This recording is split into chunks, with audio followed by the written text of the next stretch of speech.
Bom dia, boa tarde, boa noite, galerinha. Como é que vocês estão? Tudo certinho?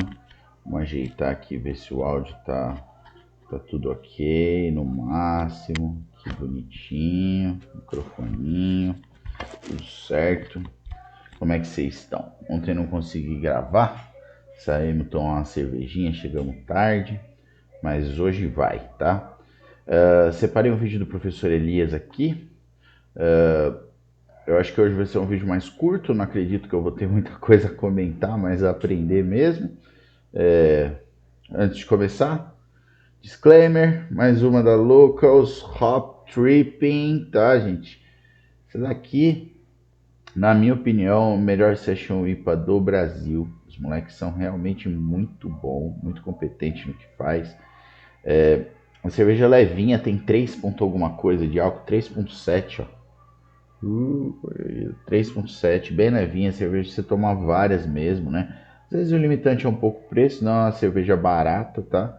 Provavelmente lá no bar deles vai pagar aí R$ 20 o chopp, que também não é um absurdo, mas, cara, vale a pena, é incrível. Essa cerveja aqui é uma Session IPA. Normalmente as sessions que eu fazia, eu utilizava levedura de IPA, né? Que a gente chama, que são as leveduras americanas mais neutras. Aqui eles já seguem uma outra linha. Então, aqui são usadas as chamadas leveduras de NEIPA, né? As leveduras de New England, que são leveduras que elas não têm uma característica neutra, elas têm uma característica de fermentação frutada, que vai se unir às características advindas do lúpulo e formar quase que um terceiro sabor, né? Então você pega as notas de frutas brancas, etc., que vem da levedura e você soma com as notas dos lúpulos e aí você tem uma complexidade maior aí de aromas e sabores, tá, gente? Vale muito a pena, tá? Quem gosta de IPA vai sem medo, já falei, meu, lê o Localzone, beba, tá? Então, mais um jabá pros caras de graça. Ó, Danilo Giovanni, manda umas latas aí pra eu mostrar pra rapaziada das outras brejas aí. E é nóis, tá bom? E vamos pro vídeo. Olá, tudo bem? Meu nome é Elias Jabur, eu sou professor de Economia da Universidade do Estado do Rio de Janeiro. Eu vou ser honesto com vocês, assim, vou até atropelar um pouquinho aqui o roteiro, mas eu não gosto muito de discutir caricaturas, né? Uma dessas caricaturas que envolve a China de questão de trabalho escravo, de que é o trabalho escravo que sustenta aquele processo. Bem, é uma mentira. Era tudo mentira! Era. Ah, não, pera. Ah, era tudo mentira. Mais do que isso. A edição dos caras é divertida demais, mano. Pelo amor de Deus. TV Grabois, mano. Segue aí que os caras é bom, velho. A China é o local do mundo dos salários mais crescem, por incrível que possa parecer para você. Vamos falar um pouquinho sobre isso.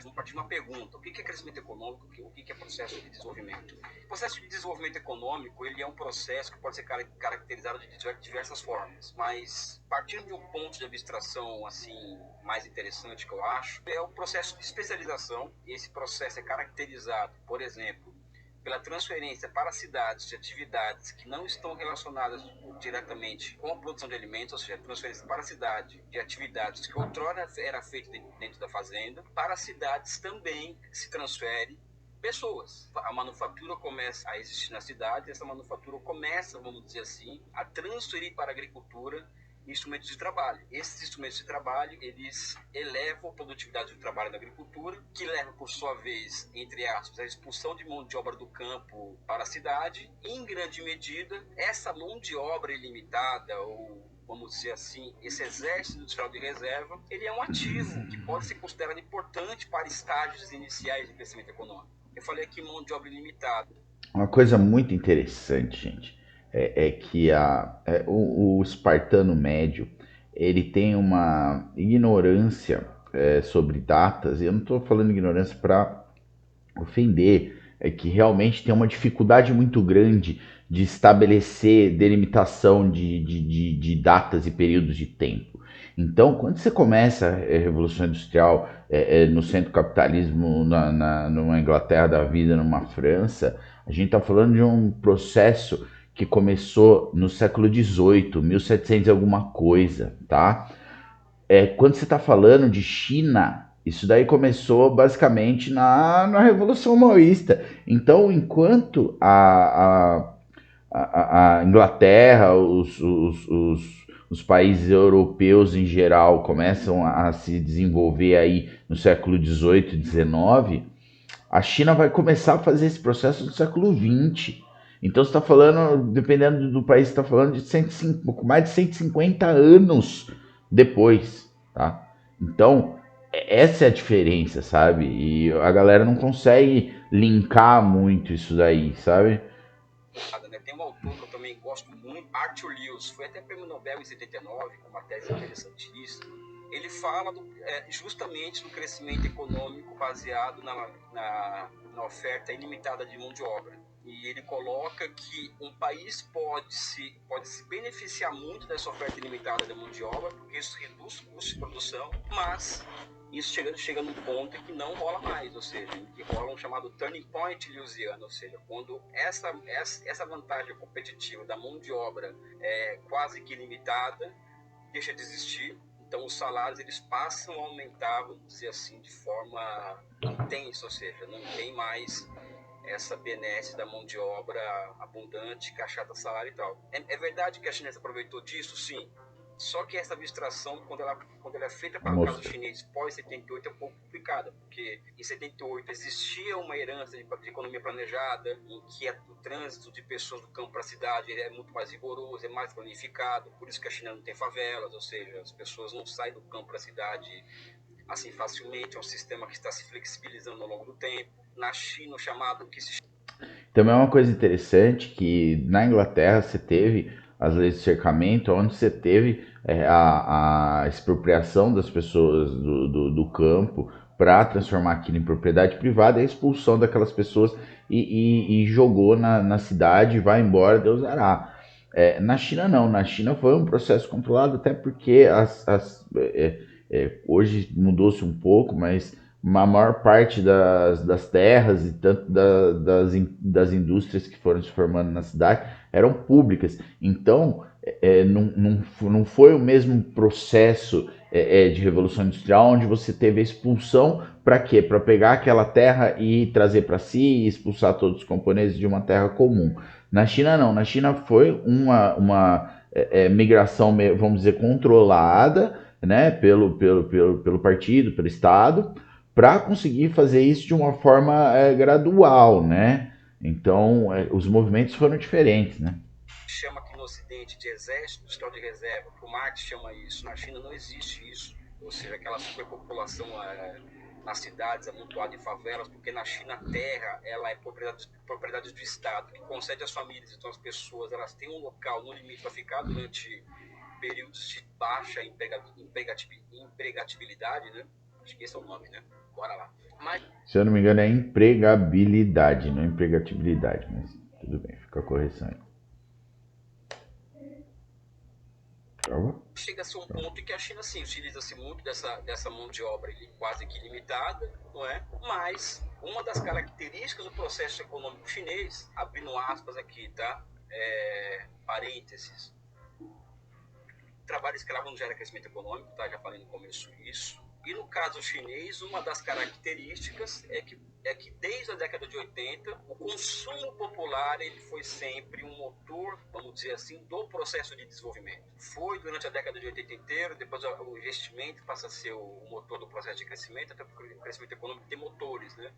Então, uma hora o consumo, outra hora o investimento, uma hora pode ser o comércio exterior, mas aí é para países menores, né? E atualmente a China está em uma vibe, vamos dizer assim, de aumentar a capacidade de consumo da sua população. E aumentar a capacidade de consumo da sua população, basicamente, aumenta salário. Eu fiz um trabalho há um tempo atrás, em que eu estudo essa tendência na China do chamado turning point lewisiano. Ou seja... Só uma colocação interessante aqui. O salário mínimo urbano chinês hoje é em torno de 100 mil yuan. Isso daí dá mais ou menos 14 mil dólares por ano.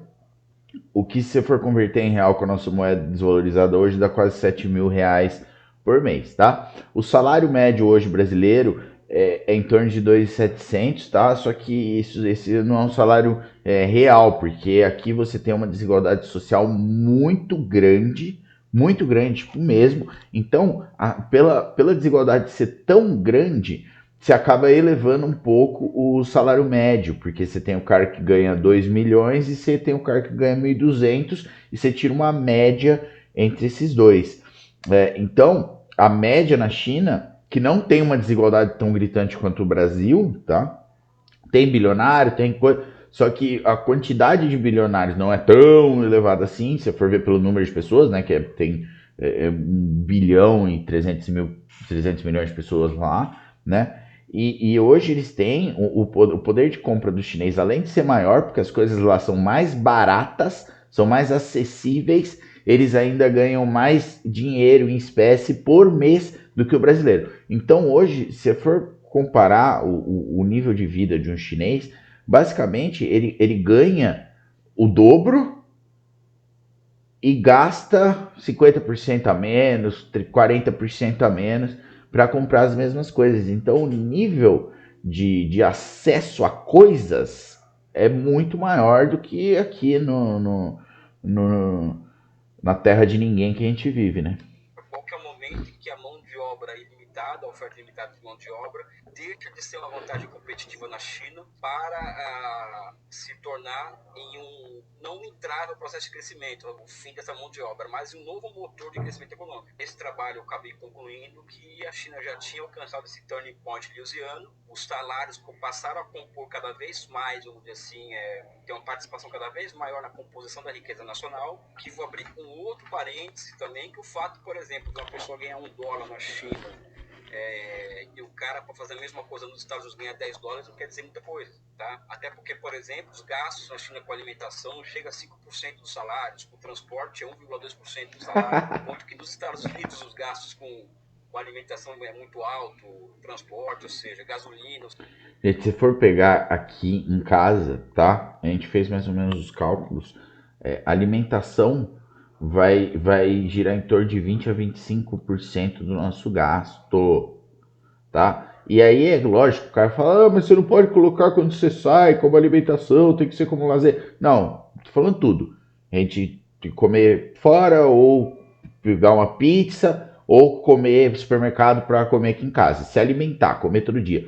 20 a 25% da nossa renda mensal aqui em casa vai para alimento. Por quê? Porque alimento no Brasil é um absurdo. Porque aqui a tributação em cima de alimento no Brasil ela é insana. Para quê? Para conseguir onerar os mais pobres e os mais ricos, né? Em vez de você taxar a renda e fazer uma taxação de renda progressiva, você taxa os alimentos, alimentos em geral, coisas do setor produtivo, coisas, né? Nosso consumo do dia a dia. E aí você onera o setor produtivo. Essa é a principal argumentação para a reforma tributária que vai ou não sair agora no governo Lula, sabe-se lá, mas que está sendo costurada, que está sendo trabalhada, que está sendo discutida, principalmente por conta disso.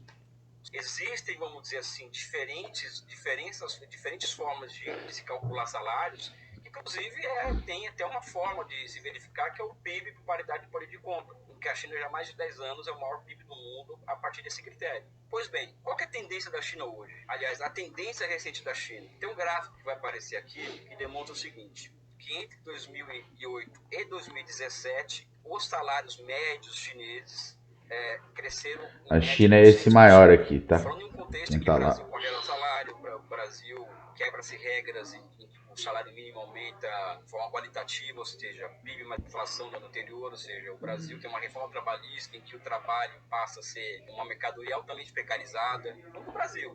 Estados Unidos, então, nem se fala. Estados Unidos tem 40 anos de crescimento de produtividade lá, direto, ou seja, a produtividade não para de crescer nos Estados Unidos, os salários mantêm-se estagnados. A China a tendência é outra. A China a tendência é os salários aumentarem o peso também na composição da riqueza nacional. E também existe na China uma outra onda, né? Que é o seguinte, nós falamos muito de direitos trabalhistas, né? Na China tem direito trabalhista, que é uma CLT muito semelhante à brasileira, à antiga brasileira, que acabaram com ela, né? RIP. Rest in Existe uma peace. CLT na China que há 15 anos atrás ela tinha uma função na sociedade, que é regular o trabalho, essa coisa toda que envolve de garantia de direito, ou seja, que é o papel mesmo de de uma lei das leis trabalhistas, uma legislação trabalhista. Agora, na China, a legislação trabalhista é instrumento para outro tipo de estratégia, que é da estratégia de garantir o crescimento do mercado interno do país. Porque a China está sendo bloqueada pelos Estados Unidos, existe uma instabilidade muito grande no mundo, então a participação das exportações na composição da renda chinesa tende a cair, porque a vida não está fácil para ninguém, né? Ninguém está podendo comprar muito, ou seja, o comércio internacional tem caído muito nos últimos anos. Então a China tem que apostar no seu mercado interno. Então apostar nesse mercado interno basta por utilizar da legislação trabalhista para ampliar o papel do mercado interno no processo de crescimento econômico. Ao lado disso, né, eu já falei aqui, eu acho, não tenho certeza, que o governo chinês é muito responsivo. Né? O que é isso? Isso significa que a China ela tem hoje mais de 150 milhões de pessoas que são trabalhadores fabris. Esses trabalhadores eram camponeses até um tempo atrás, hoje eles são trabalhadores urbanos. Aquele camponês que fez a Revolução de 49 e tal, tem todo um histórico de revoltas camponesas na China, que é interessantíssimo de estudar. Hoje eles são trabalhadores e é a classe operária mais combativa no mundo. A China é o país onde existem mais greves no mundo. Qualquer coisa é motivo de greve. E o mais interessante é que esses trabalhadores têm ajudado a empurrar o governo chinês para um rumo interessante, vamos dizer assim, no sentido de construção do que eu chamaria de socialismo. Né? Então o governo chinês dá respostas prontas para a sociedade. A discussão se é socialismo, se é social-democracia, se é isso e aquilo, eu acho que ela é irrelevante, tá? A questão da nomenclatura aplicada não importa. A questão é que sim, a China está se tornando a social-democracia mais eficiente do mundo. Não existe nada na história que se compare a tirar quase 1 bilhão de pessoas da pobreza. Então é um ponto fora da curva assim absurdo, absurdo. Você não tem comparativo, você não tem. Respostas positivas para a sociedade e para os anseios da classe trabalhadora. É o paraíso na Terra? Não. Mas também não é um ensaio de inferno como é no Brasil, como tem sido na América Latina, onde tem sido nos Estados Unidos que desregula o trabalho, vamos dizer assim, os trabalhadores passam a ter garantia nenhuma. Enquanto isso, na China, existe um processo oposto acontecendo. Eu sugiro a vocês que façam pesquisas na internet sobre salários, aumento de salário, não é difícil. Observar o que acontece lá. Tá, com um olhar crítico, com um olhar necessariamente crítico, mas que, em perspectiva histórica, vamos dizer assim, né, enquanto o mundo inteiro, uma grande parte do mundo caminha para desmontes de estado de bem-estar social, desmonte de leis trabalhistas, precarização do trabalho, na China os salários estão crescendo muito, é necessário o crescimento de salários na China. Ao lado disso também rola algo, a construção de um imenso que chamam welfare state, ou seja, um estado de bem-estar social, ou seja, daqui 30 anos, aliás, 20, 30 anos, eu acredito que a China vai estar demonstrando cabalmente, ou já demonstra, eu acho, mas vai estar demonstrando cabalmente a superioridade do seu socialismo ante qualquer capitalismo. Opinião particular minha, ninguém é obrigado a concordar comigo, só quero que sim. Eu acho que ele está sendo bem conservador nisso, tá? Porque no ritmo que está, em 10 anos, acredita-se, muita gente já está fazendo esse cálculo, que daqui 10 anos eles já vão passar os Estados Unidos em questão de PIB bruto, sabe? Quantidade de dinheiro negociado mesmo, né? E hoje eles já passaram os Estados Unidos em estado de bem-estar social das suas pessoas, porque você não tem miséria na China, você não tem sem-teto na China, você não tem desempregado na China, entendeu? Nos Estados Unidos isso daí só cresce. Você vai ver lá a quantidade de sem-teto que tem. Eu estava assistindo esses dias um vídeo do Ian lá que falou alguma coisa em torno de 350 a 400 mil pessoas morando na rua, saca? Então é um número assim absurdo, é um número abusivo, enquanto na China com 1,4 bilhão de pessoas, cara, não tem ninguém morando na rua. Ah, tem, claro que tem, eu ouvi ninguém, não sei quem falar que ele estava andando um dia por Xangai e viu um cara. Gente, é um ponto fora, aí sim é um ponto fora da curva. Não é que nem no Brasil, a quantidade de sem-teto que tem aqui na minha cidade, em Bragança Paulista, que é uma cidade que é um ovo, não é muito pequena, mas tem 200 mil pessoas aqui. E, meu, você tem mendigo pra tudo quanto é lado, você tem gente morando na rua. E ó que aqui a prefeitura, de certa forma, ela tenta fazer alguma coisa, você tem ações e tudo, mas a situação no Brasil, ela tá incontrolável. Por quê? Porque a gente tá vindo de governo Temer, governo Bolsonaro, que foi a maior atrocidade que já aconteceu aqui no Brasil, e o resultado tá aí, cara. É nego passando fome, é nego passando frio, é nego. E aumenta tudo, aumenta a criminalidade, aumenta tudo. Enfim, eu acho que ele está sendo bem conservador, eu acho que não é 30 anos, tá? Eu acho que a China já demonstra hoje a superioridade dela frente à maior parte dos governos do mundo, tá? Você tem algumas social-democracias mais antigas, principalmente europeia, norte da Europa, centro capitalismo, porque ela já vem sendo trabalhada há muito tempo, você vai falar quase 100 anos, desde o advento da União Soviética, você teve uma pressão imensa dos trabalhadores desse país por direitos trabalhistas, então você teve uma paridade nas pessoas, na sociedade, então você diminui o número de bilionários, você aumenta a classe média, faz uma classe média expansiva, entendeu? Aqui no Brasil, aqui você tem essa desigualdade gritante, a gente nem usa como exemplo. Mas a China, eu acredito que aí ele está falando, ele está incluindo até o centro capitalismo, tá? Porque hoje, se pegar uma Dinamarca, uma Noruega, uma Finlândia, eles têm um salário muito alto, todos têm, o país inteiro ganha muito bem, para qualquer lugar do mundo que os caras saírem, o dinheiro deles vale muito e eles ganham muito, entendeu? Então você tem uma social-democracia instaurada assim, estável, e a China ainda não tem isso, mas terá, porque eu já falei aqui várias vezes e repito, não canso de dizer, os caras são imparáveis. Vocês deem um clique no canal, clique no vídeo. Um forte abraço a vocês, um beijo no coração de todos. Até mais. Valeu, professor Elias, obrigado aí pelos ensinamentos. Valeu, galera, também. Hoje é curtinho. Eu queria fazer esse react aqui, o vídeo dele. Amanhã eu acredito que eu gravo de novo. Não consegui gravar ontem. Amanhã é sábado de carnaval, mas provavelmente eu vou ficar aqui intocado no sítio. Tem algumas coisinhas para fazer aqui. Eu tô mexendo nas buchas que a gente plantou aqui, mexendo nas minhas rosinhas do deserto aí, tá?